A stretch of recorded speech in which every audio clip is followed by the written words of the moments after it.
So welcome back, guys. So in this lecture, we'll discuss the in third unit, that is protection of alternators. So in this protection of alternators, up to now you have dealt with circuit breakers, and the first unit consists of circuit breakers, and the second unit consisting of different types of relays. So we have many types of relays based upon the application, and based upon the operation we have differentiated many relays. So application means if the current is over current, or if the voltage is over or the power is more, so we have used different power relays. And then we have the basic upon the impedance, we have used offset more relay, and basic upon the directions we use differential relays and all.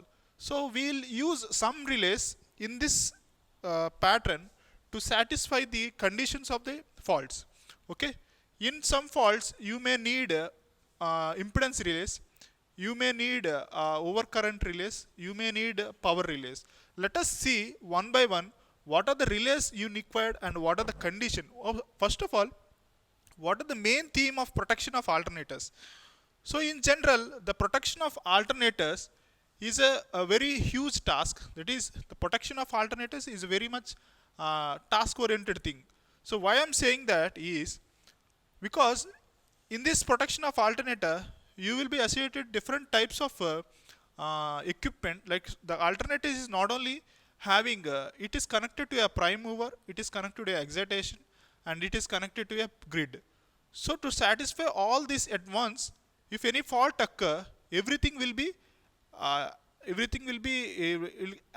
get damaged, or will get because of any fault, everything the system get uh, mismatched. So in that case, how the controlling system is acting, and the variation of currents and all, we'll see that.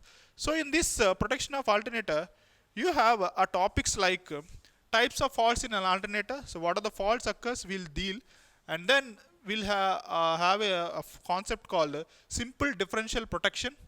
So in this alternator, in the basic of the direction, we'll see the simple differential protection, and we have a modified differential protection, and then we have merge price protection. So what is the merge price protection, we'll see that. So balancing or restriking earth fault protection, and then star interturn fault protection, and then we have negative sequence protection against unbalanced loading, and then we have numericals of stator winding protection. Okay, so what are the types of alternators? In this types of in types of alternators protection, we have different things. We'll see one by one. So for example,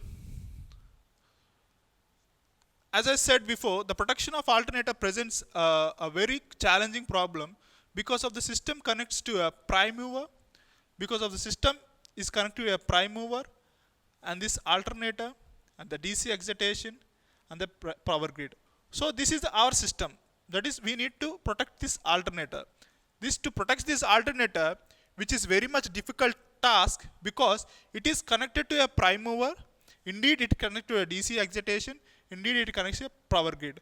For example, if there is a fault occur in a excitation system, if you simply remove this excitation system, is not a task will not be completed to protect this alternator. Why? Because this prime mover will be in active position, and this alternator is in connected with the power grid.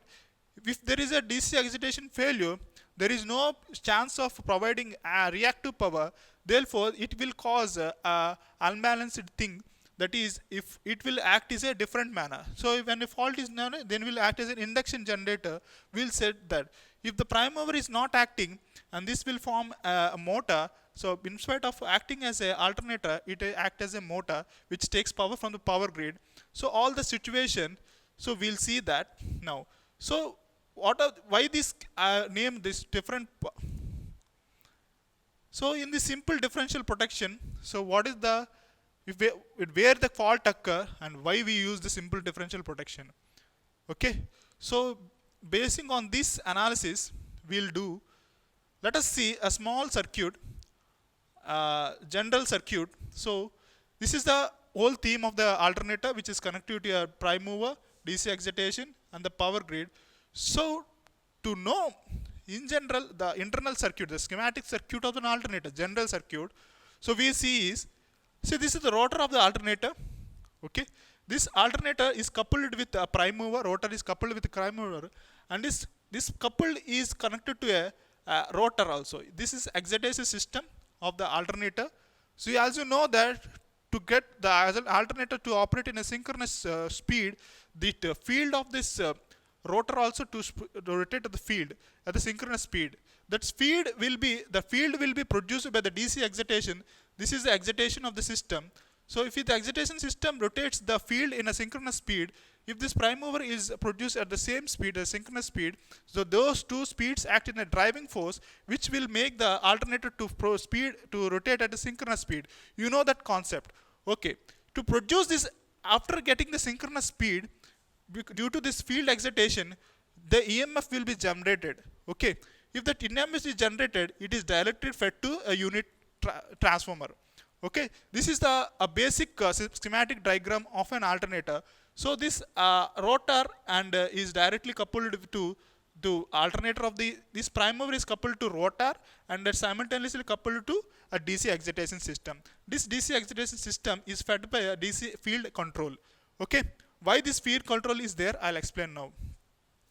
So for example, let us say if a fault occur here, somewhere here. Okay.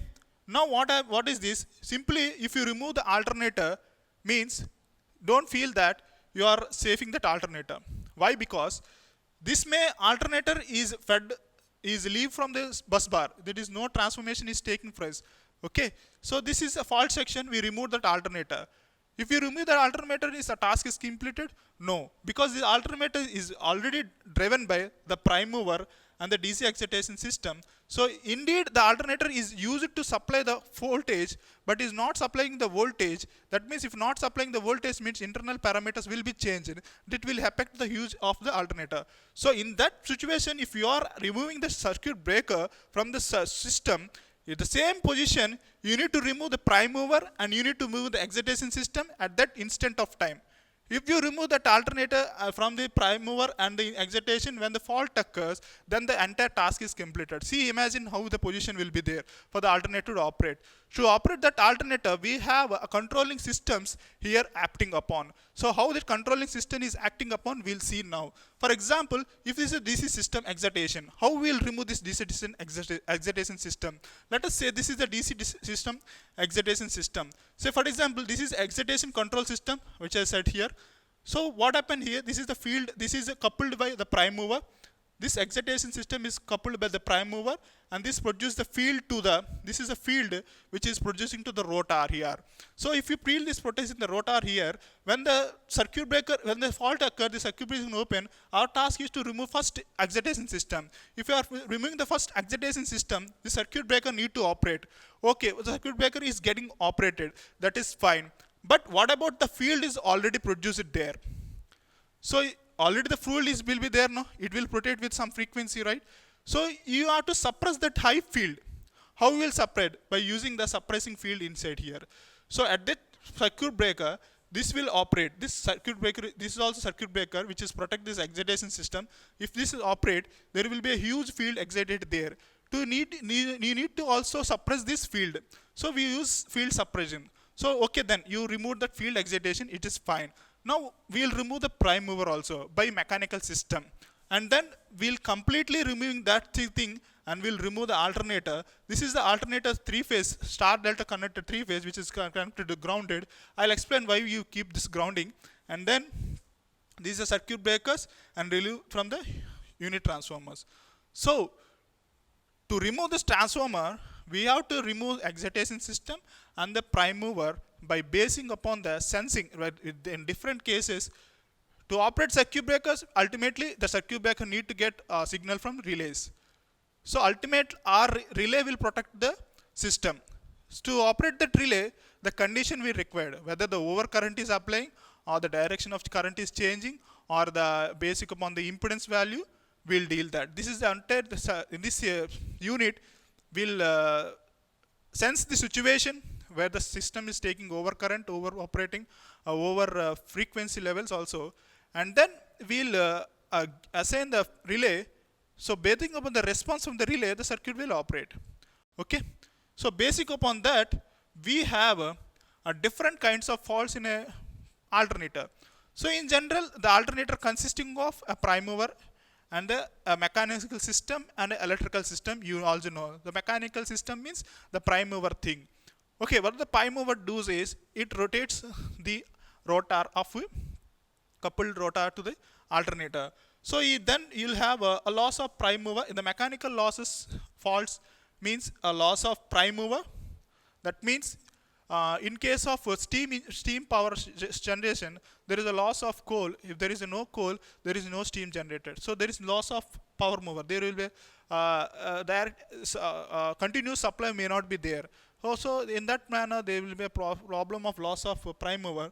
And then in the overspeeding of the alternator. Overspeeding means if the prime mover is overspeeded, how it is overspeeded? So more steam is given to the prime mover, and the steam is high steam. There is a chance of high overspeed. And then again, overspeeding also including that if an alternator is acting as a induction generator, there is a problem of overspeed. That is, there will be a problem of slip speed. We'll explain that also. That is overspeeding thing will takes place in the mechanical fault. And then in the faults we have the electrical fault. So in the electrical fault, what is the alternator is mainly consisting of? It is consisting of alternator is stator and the rotor. In the stator you will have a occur of phase fault and the interturn fault in the stator fielding only. In the stator, phase fault means the two phases get shorted, and then interturn fault means in between the stator, if it is having a multi winding. So there is in high large machines this interturn fault takes place. This large machines this interturn fault take place. So here one thing I need to say is this phase fault and interturn fault which are occur rare in the alternator, these two faults will convert to a ground fault. We will explain that concept. And then we have an unbalanced loading in the stator. So the stator means the EMF is generated in the stator and that is connected to a grid. So if an unbalanced loading is taking place, it ultimately attacks the stator only. So we will see that. And now in the rotor means we have the problem with the excitation failure. So basing on the excitation only, the rotor gets synchronous speed, synchronous frequency. So if a failure of excitation means there is a failure of a rotor, and if a ground fault occurs in the rotor, we will see that. And now, and the over excitation. Okay, over excitation means more field is generated there. So we'll see different kinds of things here. So mainly you need to concentrate is faults means you have the electrical faults and the mechanical faults. In the electrical faults you have the stator and the rotor. In the stator means you have the phase fault, interturn fault, ground fault and unbalanced loads. And then a rotor means excitation failure and a ground fault and followed by over excitation. And this mechanical fault means loss of prime mover and overspeed. Basic upon this, we'll see next section. What are the things which are going to explain is, firstly, we will concentrate on mechanical faults, and then we'll go to excitation fault, and then we'll go to stator faults. Okay. So in sequence, let us discuss what is the failure of prime mover. What happens if the failure of prime mover takes place? Let us see. So before loss of prime mover, what are the system condition is? Let us take. Okay. So let us say this is a prime mover. You have this is alternator.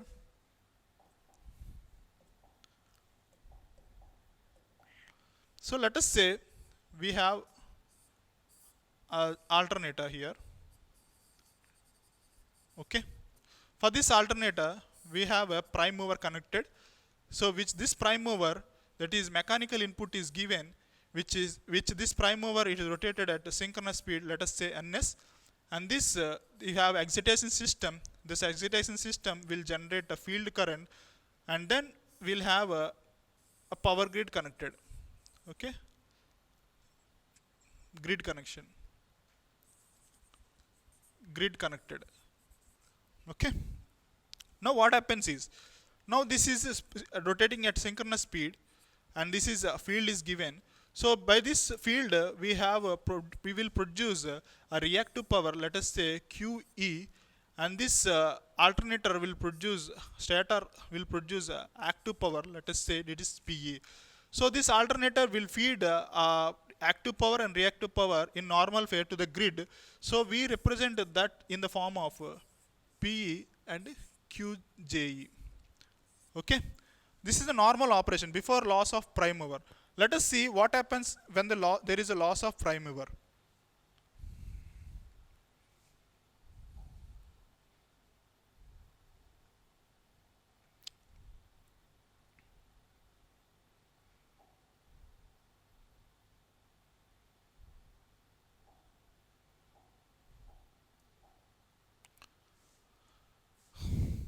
So I'm writing again. This is the alternator. There exists a mechanical input is given, which is rotating at ns, and then this is a field current IF, which is it will produce a reactive power, and this is connected to a grid. So this is produce active power, this alternator. So both this feed will produce active power and reactive power. Okay. So after the loss of prime mover, what happens here is, so this is the alternator you already have, and this is a field excitation IF, and this loss of prime mover is taking place. That is, so this is let us me cruise ns. So this is a grid connection. If there is a loss of prime mover, so there is no supply of this alternator will now, this is excitation is there, therefore this will give reactive power to the grid. But this alternator now it acts, it takes power from the grid, that is reactive power is taking from the grid. Since there is no active power produced from the prime mover, that is because of the prime mover only will active power is generated by the stator, but this is not taking place. Now this is operating as a, this will operate as a motor, that is a synchronous motor. It is synchronous motor, it takes power from the grid. This grid is very active there. Now the grid will supply power to the alternator. At this condition, the phasor diagram will be in this way. Though say there is a taking from the alternator, current is taking, active power is taken from the grid, and we will have a form of this. So while this operate as a motor, so what happens here is only a 10 what of the power is generated by this grid, this thing only 20%, only 20% of the rated is operating here. For this condition we'll take the power relay. So if this condition occurs means there is a loss of prime mover. So if the relay that is operated here is power relay, so which is given at a 20% rating. So at 20% rating, if there is a motor is consuming 20% from the reactive power, the relay will get operated. If that relay get operated means this prime mover will get removed. So what of the power it is now operating 20%, it will be used for a loss of for all the losses, power losses, which will be there in that. So for that power which is generated 20% will be used there. Okay, to compensate that losses, this will act as a synchronous generator. So synchronous motor, and the synchronous motor, the power relay will operate at 20%. This will takes place. Okay, so the loss of failure of the prime mover will be detected by operating of the power relay, which is already kept inbuilt in the alternator. So this is about the loss of power we'll see. And then next, what are the loss of excitation? If there is a loss of excitation, so loss of excitation will be caused because of loss of field in the main excitator, and the accidental tripping of the fault breaker. So there is, if the accidental tripping of fault breaker, there is a loss of excitation will be there, or a short circuit in the field winding. If there is a short circuit in the field winding, there is a chance of loss of excitation. So loss of AC supply to the excitator system. So all this we will see. So what happens in this condition? So if there is a loss of excitation means, in general, In general, we have if everything operating normal, that means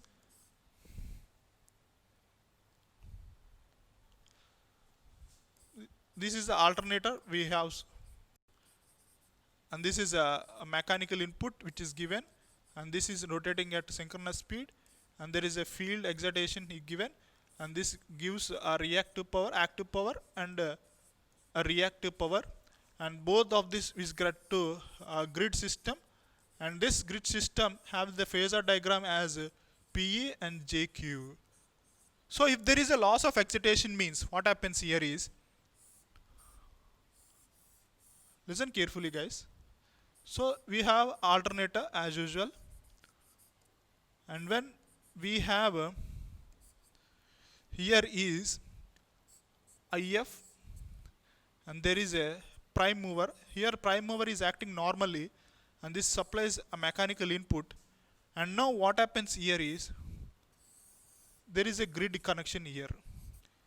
So loss of excitation means a loss of field excitation. If the loss of excitation means equal to 0, there is no supply of field excitation to the alternator.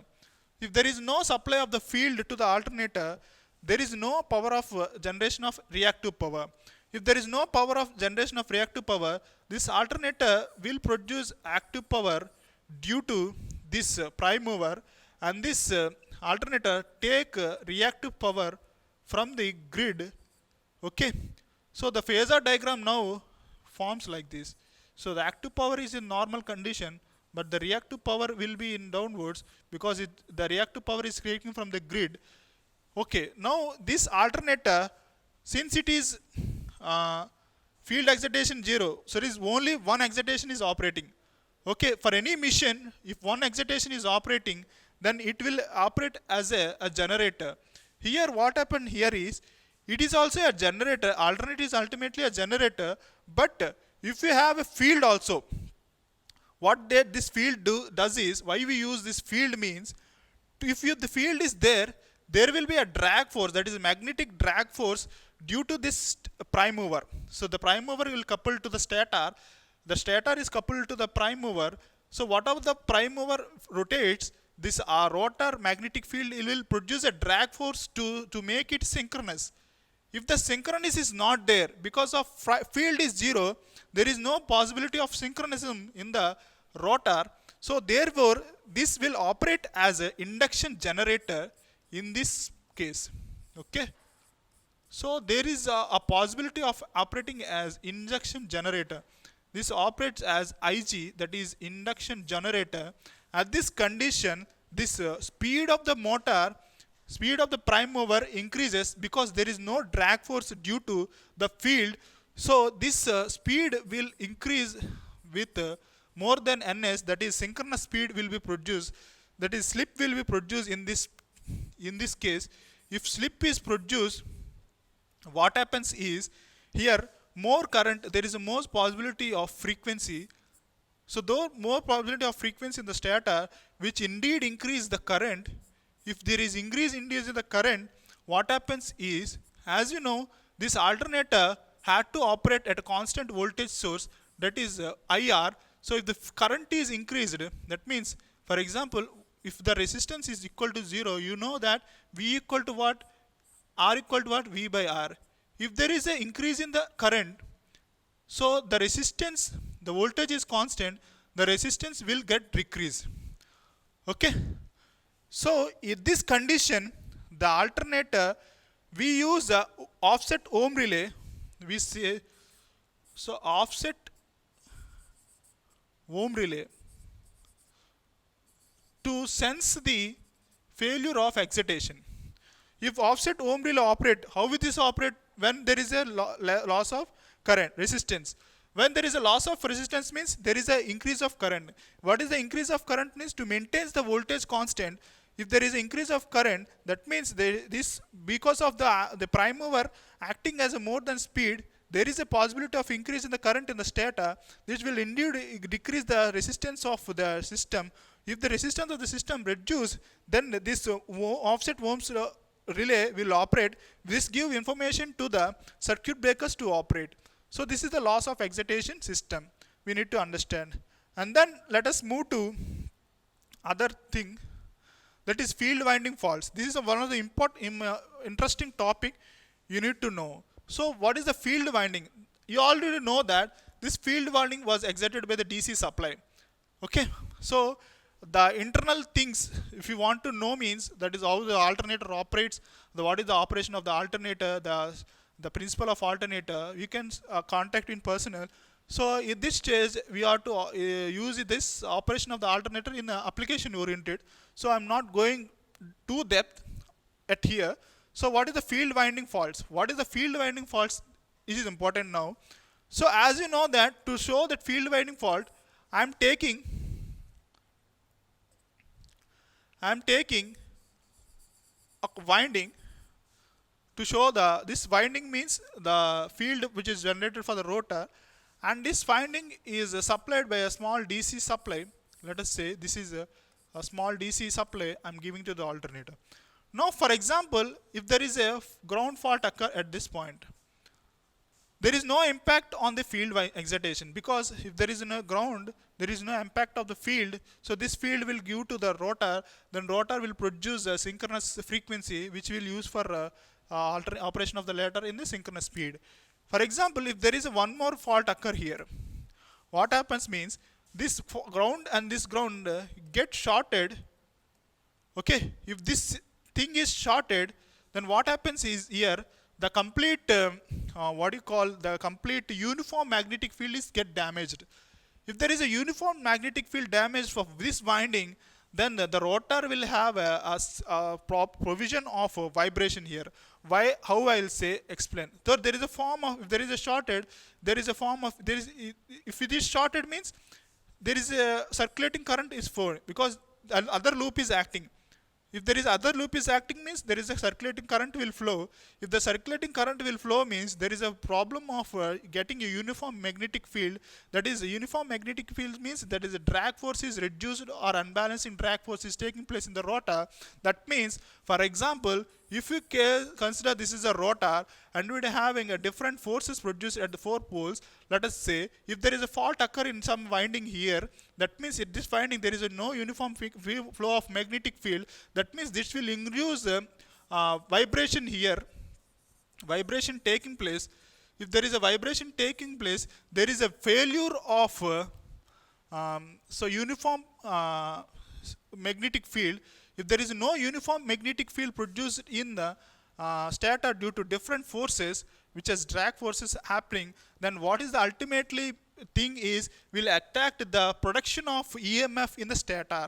So unbalanced EMF will take place. Unbalanced EMF means unbalanced currents will produce. That is unbalanced. If there is something is unbalanced, there is a possibility of there is unbalanced currents means.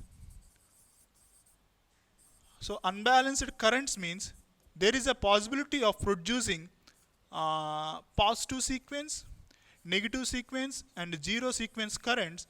So there is a, if there is a zero negative sequence taking place, if there is a negative sequence taking place, there is a possibility of heating in this thing. Okay. So if the heating is taking place, that means there is a heating will taking place. So we have to see that to if there is a negative sequence means, if there is occurring negative sequence means, that means you have to give the negative sequence relay operation. So why this negative sequence coming? Why this unbalanced current speaking? Because of this vibration, because of this field current. So the relay will see that if we are use a negative sequence, this is all present in the alternator inbuilt. So if there is a possibility of field winding fault, then this negative sequence will get operated, and this negative sequence, in spite of getting damage to overcurrents, this negative sequence will operate, and this gives the signal to the circuit breaker to operate. Okay, this is about field winding fault. And now, so we'll go to unbalanced loading of alternator. So unbalanced loading means before we have seen first we have seen the loss of prime mover, and we have seen loss of excitation. So that is loss of prime mover is loss of a mechanical fault, and a loss of excitation means it is a loss of rotor fault, and this is another loss of prime mover and the loss of excitation and the ground fault failure. And now we will see unbalanced loading of alternator. This is a stator fault, or we'll call um, so the load what happens here. So unbalanced loading give rise to a negative sequence. Something which is unbalanced means will gives a negative sequence. That means the stator field due to negative weekend currents rotates at ns minus ns. Okay. So this stator field due to negative sequence currents rotates at minus ns. Okay. Well, the rotor rotates at plus ns. Okay. So the stator current, now the stator field due to negative sequence rotates as minus ns, and due to a prime mover, this stator this rotor routes because of positive ns, which leads to a relative speed of 2 ns. Okay. So this will give a effect of a double frequency induced in a rotor. This is important thing. So double frequency means f square. So as you know that if negative sequence occurs in unbalanced thing occurs in, there is a possibility of losses will be there. That is the core losses, that is eddy current losses.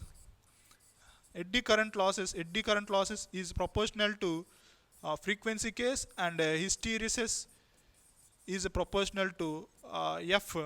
So the doubling frequency will indeed increase the eddy current losses and hysteresis losses, which will increase heat. That is, if we increase the heat means that is a further damage to the alternator. So in this we'll again use a negative sequence relay to operate to know that the condition of unbalanced loading of an alternator. So we'll see that in the coming classes. And now then we'll see other topic, that is stator winding faults.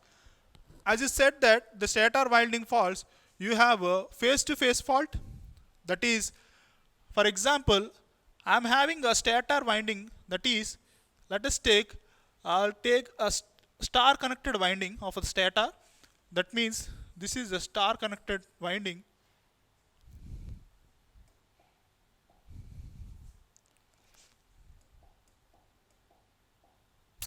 Sorry. So I'm taking a star connected winding.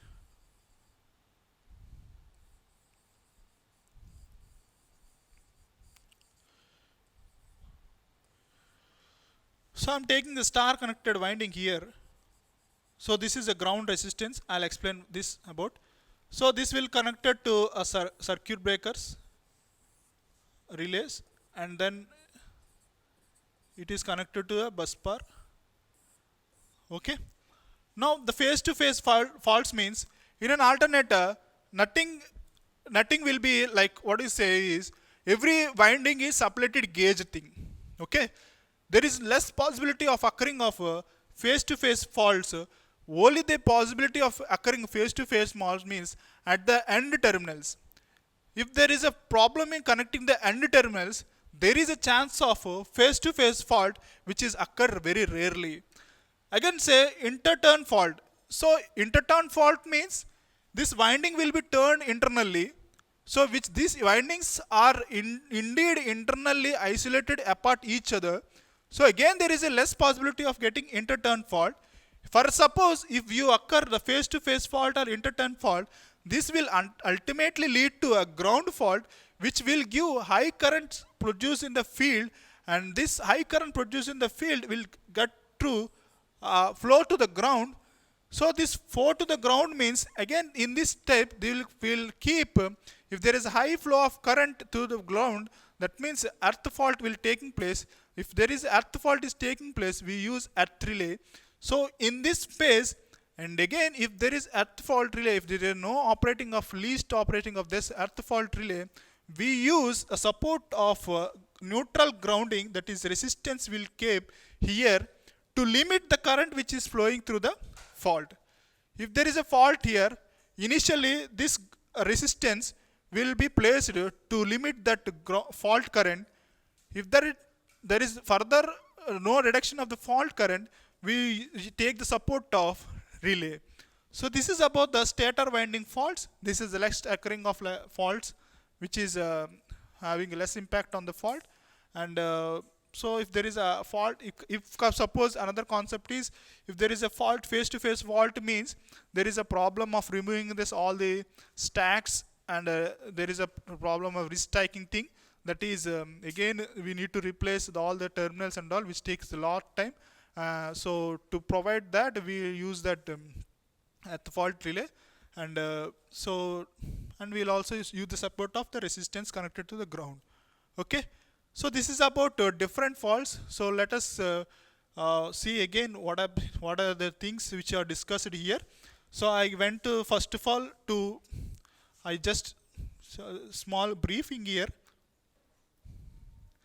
So initially we dealt, so we have faults, mainly we dealt failure of prime mover, which is a mechanical thing, and then we said failure of excitation. Okay, and then we see uh, alternating unbalanced loading, and we see stator winding faults. So